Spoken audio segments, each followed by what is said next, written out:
On in San Francisco for the man known as the Zodiac Killer. There could be a serial killer in Chicago. The Oakland County child killer. Phantom Killer. Frankfurt slasher. 4 children have now been murdered. Has killed 5 and says he's going to kill again. 15 brutally murdered young women. The pattern is the same. One by one, The death count started rising. A man in a mask robbed, tied, and stabbed them. Strangled, stuffed in burlap bags. It is highly unlikely that these women were murdered by separate men. Where will the killer strike next? Police can't answer who or why. That's the question that we'll never know. I don't want to live the rest of my life.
We give a person different kinds of tasks: verbal tasks, nonverbal tasks, spelling, reading, memory, ability to control their own thought patterns.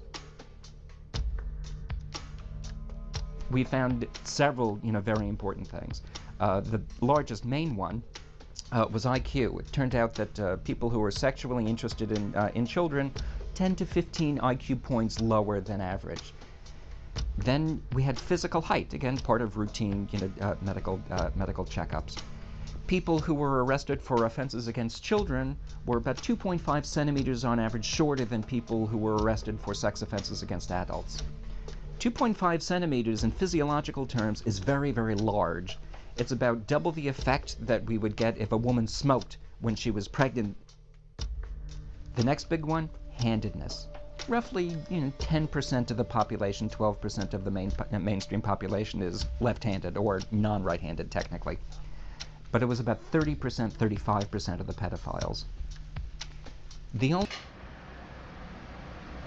Grooming.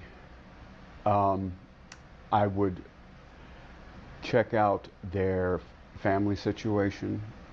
I would check out their clothing to see how well they were, financially. I would check out their social interaction with other kids. When we were on the ballparks or on the gym floor, I would make sure which ones I wanted to molest. I would give them special attention, congratulate them, talk to them when I know that I would never be allowed to talk to anybody else. Aside from everybody, I would give them the attention that an official is not supposed to give anybody, and it made them feel like, wow, he's paying me attention. Anyone can be a child molester, so identifying one can be difficult, especially because most child molesters are initially trusted by the children they abuse. Read on to learn which behaviors and traits are red flags, what situations to avoid, and how to deter child molesters from targeting your child. But remember, not all pedophiles are child molesters, and having thoughts about children is not the same as acting on them. Moreover, someone who is better at interacting with children than with adults is not necessarily a pedophile. Wrongly accusing someone of pedophilia can cause severe depressions and social anxieties. Part 1: Knowing the profile of a child molester. 1. Understand that any adult could be a child molester. There is no one physical characteristic, appearance, profession, or personality type that all child molesters share. Child molesters can be any sex or race, and their religious affiliations, occupations, and hobbies are as diverse as anyone else's. Groups that have non-right-handedness rates that high are schizophrenics, bipolars, and people with autism. Whatever it is that's wrong, there has to be a piece in the brain, and whatever piece of that had to have been developmental.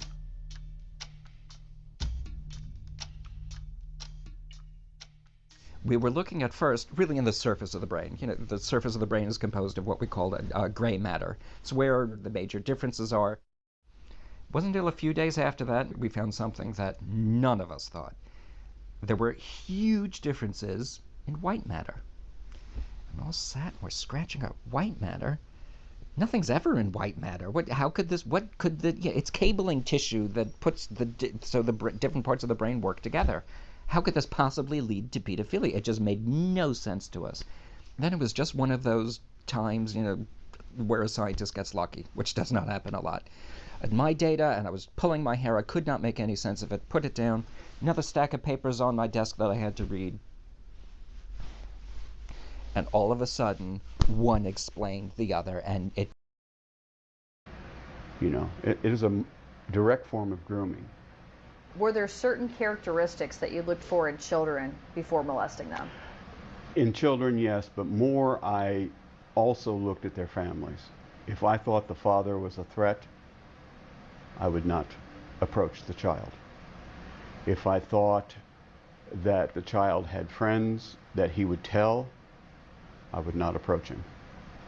If I thought the child had friends that were in the same capacity he was, I would approach him, for the simple fact that if I could molest him, I could lure him into believing, grooming him into believing that he would enjoy it, and therefore I could manipulate him into having his other friends come and be molested by me as well. So talk about the word grooming. Do we think that that's what has been happening here? In my opinion, yes. I mean, it's gone on. It appears that there's been some type of interaction for the last couple of years, you know, not just with this particular student, but others.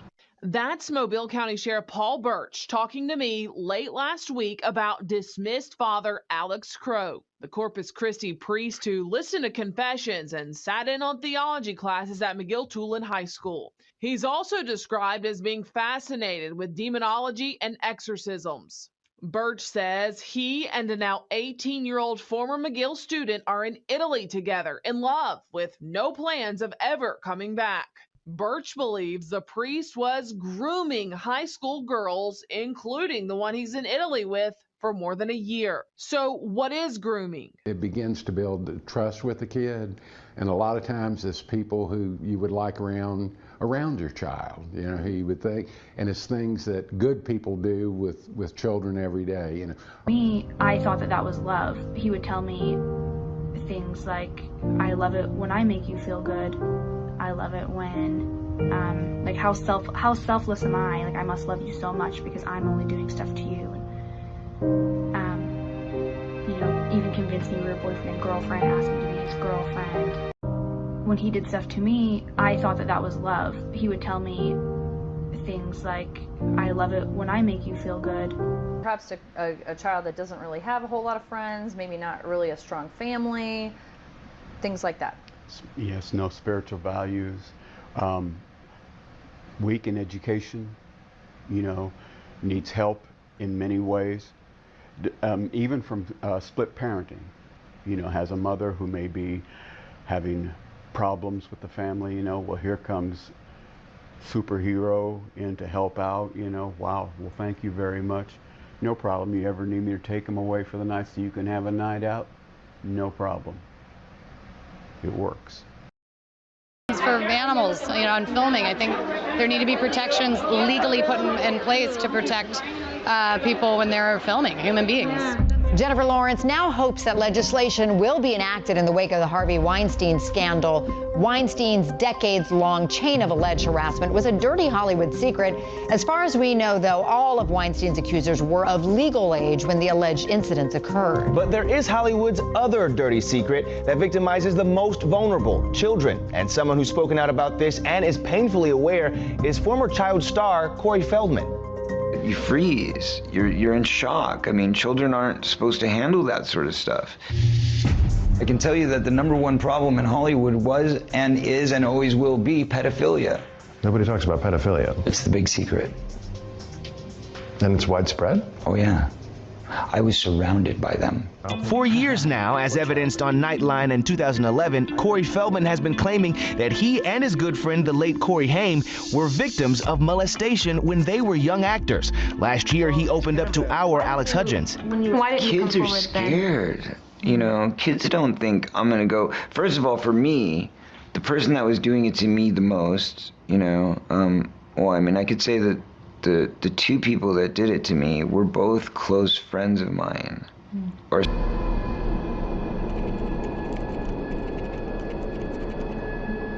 my eyes were opened to the most horrendous crime that I'd ever engaged with. Actually engaged on an undercover investigation and started engaging with this one individual who was attempting to entice me, who I was a like-minded paedophile online talking in this forum.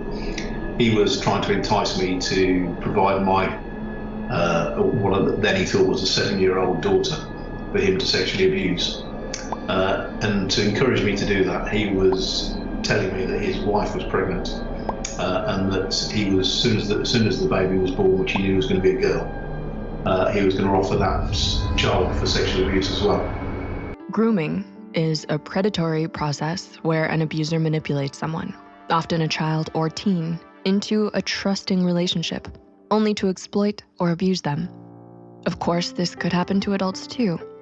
It's subtle and insidious, and victims often don't realize it until it's too late. To help protect more people and provide validation to those who have fallen prey to grooming, we're diving deeper into its harmful effects on the mind and how to combat it.